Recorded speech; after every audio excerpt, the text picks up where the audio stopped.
por qué estar en esa situación los niños del Perú. Un drama, verdaderamente. Según lo anunciado, ya se encuentra aquí el ministro de Comercio Exterior y Turismo, Juan Carlos Matos. Le doy la bienvenida. ¿Qué tal, Diego? Buenas noches y gracias por la invitación. Gracias a usted por estar acá. ¿Qué impacto han tenido las movilizaciones? Quiero comenzar preguntándole, convocadas el 19, y desde luego que hay otras que han sido convocadas. Se nos puede pintar un panorama. A ver, de hecho, si vamos primero cronológicamente, el impacto que tuvieron las de inicio de año fueron fuertes. O sea, yo siempre digo, arrancamos el partido 3-0 en contra, ¿no?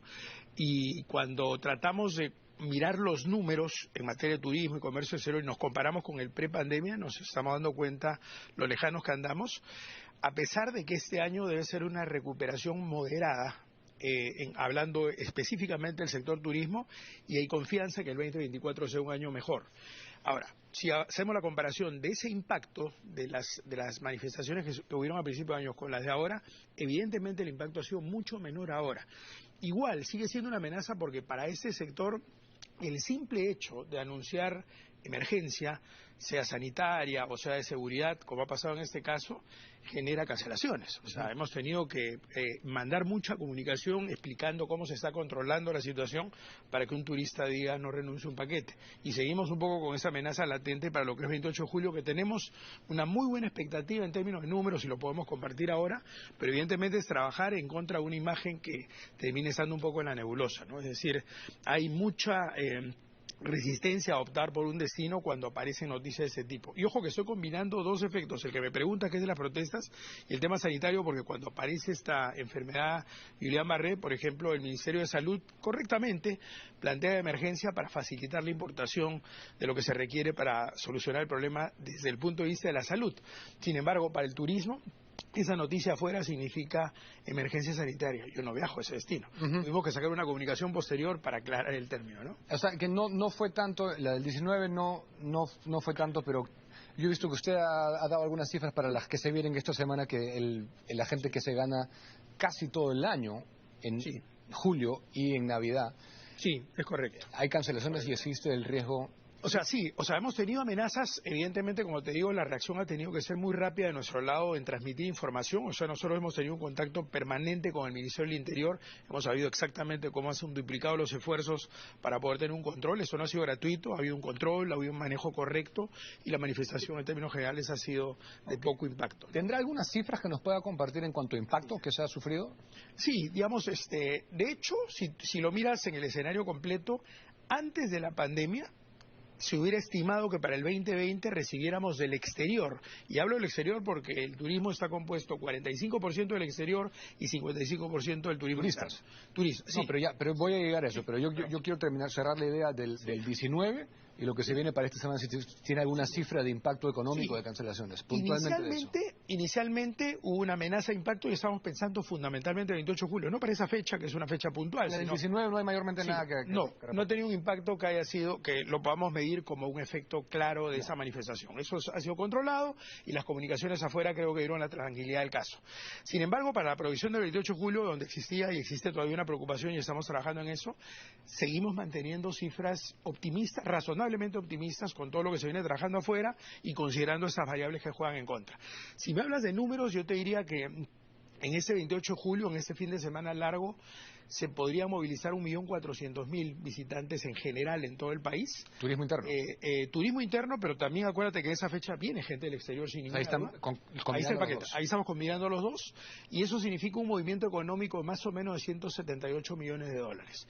Y eso es un efecto importante, digamos. O sea, eso significa que hay una recuperación de la confianza y por eso te mostraba los números de crecimiento comparado, porque en la parte de turismo del exterior, de ese 4.4 que iba a ser el 2020, hemos llegado a 2 millones el año pasado y este año, por todas estas dificultades del arranque del año, tendremos un crecimiento de aproximadamente 10.5%. O sea, vamos a pasar la valla de los 2.2 millones de visitantes del exterior. Eso es poco, todavía, nuevamente, si nos comparamos con el prepandemia, estamos hablando del 50%. Entonces, ahí tenemos un desafío grande y por eso te hablaba de que empezamos el partido 3-0 en contra. Lo que sí tiene mejores noticias es la parte del turismo interno y sí ha habido recuperación de la confianza porque ves que hubo un movimiento más o menos de 27 millones en cifras redondas de viajes, no de viajeros, sino de viajes, el año 2022, y este año estamos apuntando a 34 millones. Ahora, nuevamente, me podrías comparar, ¿y cómo fue prepandemia? Prepandemia fue 48, o sea, todavía estamos distantes. Hay que regresar. Hay que regresar ese número por lo menos, pero sí hay una recuperación más importante, ¿no? Yo he mencionado en el editorial, como usted habrá escuchado, ministro, que considero que el peruano ya quiere trabajar. Ya está, de repente no está contento con la situación, está bien. A favor, en contra, izquierda, derecha, arriba, abajo. Pero quiere trabajar. El peruano yo siempre he sostenido que en esencia es liberal. Sí. Autosuficiente, necesita trabajar y necesita ganarse el pan de cada día. Usted se ha reunido con diversos gremios. Sí, con muchos. ¿Como cuáles y qué cosas es lo que le han expresado? Todos, los de acá, digamos, los grandes gremios en materia exportadora, ADES, COMES, Cámara de Comercio, etcétera, y los gremios de pequeñas empresas también, y con turismo, con todas las asociaciones acá, y por supuesto en regiones. O sea, cuando tú hablas de ese problema, principalmente la sensibilidad la tienes en el sur, que concentra el grueso del turismo, no es que sea el único, y no es que estemos solamente focalizados en un Machu Picchu, se está ya hablando de muchas alternativas más, pero en el sur hemos ido a casi todas las regiones y el equipo a todas. En el sur hay un consenso también de querer trabajar, de no sumarse a la violencia.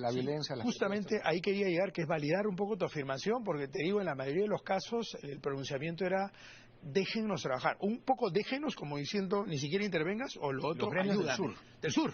Y nos hemos reunido desde las asociaciones hasta guías de turismo, hoteleros, agencias de viajes, etcétera, y cada uno con su problemática, y algunos con reclamos absolutamente fundamentados, a veces hasta con tono levantado, pero digamos, reclamos que son atendibles, y en muchos de los casos hemos logrado algunas salidas para ellos, ¿no? Pero sí veías que básicamente el reclamo era: ayúdame a trabajar.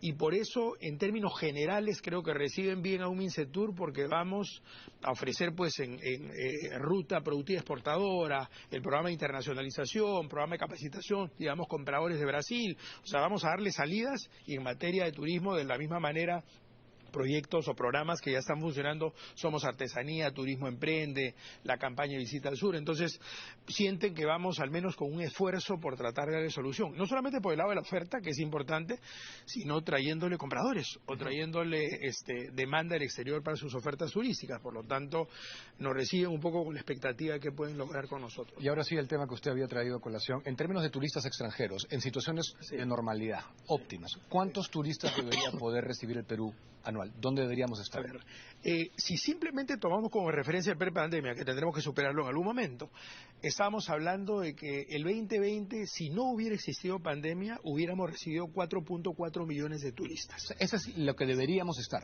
Sí, deberíamos estar, y digo deberíamos, y valido lo que tú dices, porque hay países que se están acercando a eso, algunos lo han superado. Lo que significa que estamos en un rezago ahí, lo admito como un reto grande. Es un dato bien interesante. Sí. Me urge ir a la primera pausa, ministro. Sí. Y de ahí seguimos desarrollando esa idea y otras. Pausa comercial y regresamos. Seguimos conversando con el titular de Comercio Exterior y Turismo, Juan Carlos Macios. Ministro, para cerrar la idea anterior, usted me decía que en condiciones óptimas, normales, el Perú debería recibir 4.4 millones de turistas. ¿Es así, para cerrar esa idea? Sí, era 4.4 y se llegó escasamente a 800.000 en el 2020, que es retroceder casi 30 años en la historia. Hay una recuperación posterior y se ha llegado el 2022 a 2 millones, que es menos de la mitad. Y este año, debido a los problemas que tuvimos al inicio del año, estaríamos aspirando a llegar a 2.2. O sea, hay un crecimiento bastante moderado. Estaríamos en 2.2 millones, que es un crecimiento de 10%, un poquito más. Y hablando de ese tema, de las incidencias de fin de año y de comienzos de año, yo quería saber si había alguna consideración especial para toda la gente, los dueños de negocios que están en el sector, agencias, aerolíneas, restaurantes, hoteles, etcétera, que obtuvieron fondos reactiva y no pudieron operar normalmente para pagar los fondos reactiva. Eso es una complicación serísima de la cual no he escuchado que nadie hable. ¿Ha habido una consideración especial? Sí, de hecho, obviamente tienes que diferenciar como cualquier banco de cara al usuario. Es decir, en algunos casos te encontrabas con empresas que venían pagando y que claramente tuvieron un bache producto de una variable exógena que era esa. En esos casos ha habido reprogramaciones. O sea, se ha habido un ejercicio. ¿Se ha podido pactar de mutuo acuerdo? Eso sí ha sucedido. Obviamente no en la totalidad, porque obviamente tiene que hacer una diferenciación de quiénes son los cumplidores y quiénes no. Pero hay una buena parte de los clientes que han sido, se les ha hecho un replanteamiento, una reprogramación, y eso ha sido un oxígeno necesario, ¿no? Y en algunos casos muy puntuales, algunos bonos, ¿no? Ahora, de cara a lo que hablábamos de las posibles movilizaciones del feriado largo, hay varios, no solamente hay uno anuncio, hay uno de los AGTP, hay otro de otro bando para el 26. ¿Usted cree que va a poder trabajar la gente? Sí, o sea, la evidencia la hemos tenido el 19 y eso es un esfuerzo del Ministerio del Interior en coordinación con el resto de sectores. En el caso nuestro, nosotros hemos aportado con el presupuesto que tenemos con soporte en seguridad para el turista, o sea, hemos aportado 41 motos, 3 buses, 2 lanchas en el caso de Ucayali, que es seguridad turística. Digamos, como parte del aporte nuestro específicamente para seguridad para el turista, ¿no? Y todo eso se comunica al exterior.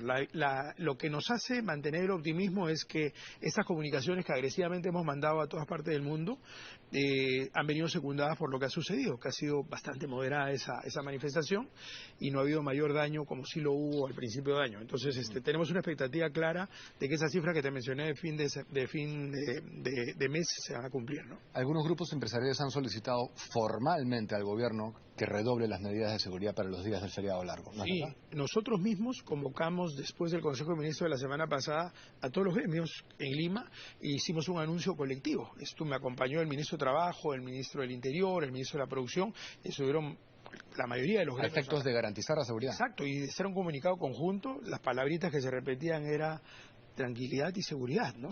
O sea, querían que simplemente se pudieran sentir que el Estado estuviera haciendo su trabajo para poder desarrollar su actividad comercial. O sea que a los comercios, a los dueños de los comercios que nos ven aquí en todo el país, usted les dice que operen que no tengan miedo, que abran sus comercios. Exacto, yo le diría, operen con tranquilidad, el Estado está haciendo en esta materia un gran esfuerzo desde nuestro sector, que no somos primera línea para los temas sanitarios y tal, sí lo somos para la actividad de promoción turística y de comercio exterior y estamos dándoles ese tipo de garantías. Por eso la presentación no la hicimos solos, sino con el Ministerio del Interior y el resto de ministerios, ¿no?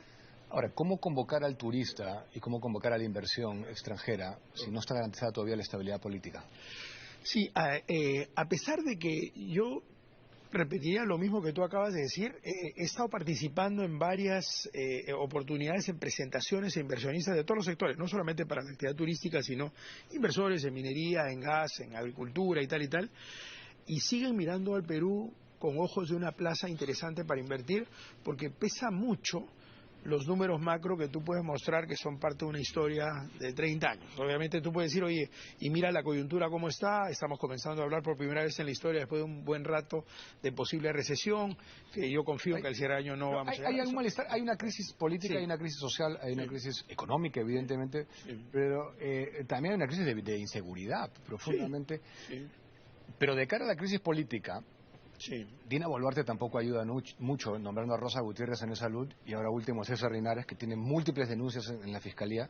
Entonces, eso sí es responsabilidad directa de la Presidenta de la República.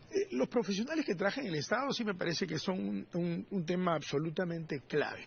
No conozco, lamentablemente, a las personas directamente a las cuales se están aludiendo y sé que se ha hecho una evaluación al respecto. Obviamente, sí te puedo responder como sector que cualquier pronunciamiento que ha habido con respecto a los profesionales y a los equipos de trabajo con respecto a mi sector no han tenido ningún tipo de injerencia, además he tenido absoluta libertad para contratarlos. Me sorprenden ese tipo de hechos, obviamente se estará haciendo la evaluación que corresponda, al no conocer ni siquiera el currículum exacto, obviamente es un tema de preocupación natural al respecto porque la gente es la que marca una institución, evidentemente, ¿no? No, y eso depende única y exclusivamente de la jefe de Estado. Pasando a comercio exterior, ministro, tenemos actualmente 22 TLC. ¿Qué nuevos TLC se va a buscar gestionar? A ver, estamos ya en la tercera ronda del TLC con Hong Kong. Y es relevante porque Hong Kong siempre ha sido una puerta de acceso importante para China continental, además un mercado de redistribución al Asia y además un mercado interesante per se, como mercado, ¿no? Estamos en comunicación con el ministro de Comercio Exterior de la India, se tenía una negociación con ellos que se paralizó durante la pandemia. Primero dijeron que estaban reevaluando su política exterior y han respondido afirmativamente hace menos de 2 semanas y se está retomando una negociación con la India que es súper importante. O sea, Hong Kong está avanzado. Hong Kong está avanzado.